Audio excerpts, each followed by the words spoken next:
Alors ici, je vais déballer l'éclairage pour smartphone ou caméra ou ce que vous voulez. Alors moi, je vais m'en servir pour l'Osmo Pocket 3 avec lequel je suis en train de filmer.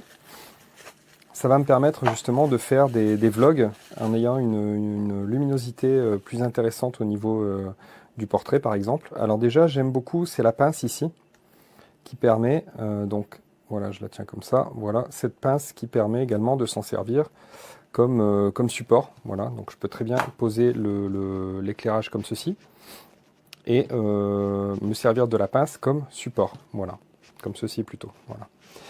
Donc ça c'est excellent puisque de ce fait on n'est pas obligé de le fixer quelque part, on peut le poser sur une table. Moi ça va être pour le fixer sur donc l'Osmo Pocket 3 comme je disais.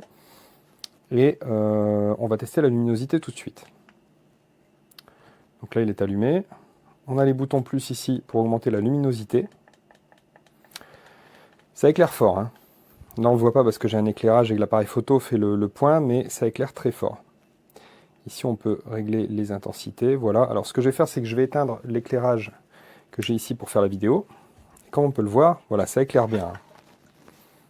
Voilà. On peut changer les différents modes. Ici je suis en blanc, ici je suis en éclairage limite LED bleu, et là je suis en éclairage très chaud, avec toujours la possibilité de régler l'intensité, c'est-à-dire baisser et augmenter bien sûr l'intensité. Alors on ne voit pas trop le changement d'intensité puisque je suis, si on commence à le voir, puisque l'appareil avec lequel je filme va faire automatiquement la correction de luminosité, mais je peux vous garantir que ça joue vraiment le réglage. On peut vraiment baisser très fortement la luminosité ou au contraire comme ici l'augmenter fortement.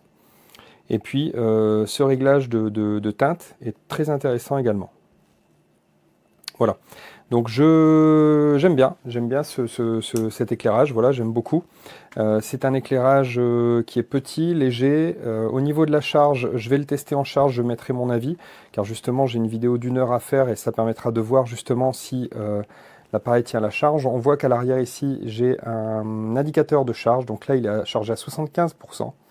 Donc je vais le faire tourner 1 heure, je vais faire ma vidéo qui va durer à peu près 1 heure, voire peut-être 1 heure et demie, et puis je mettrai mon ressenti dans l'avis qui est joint à cette vidéo.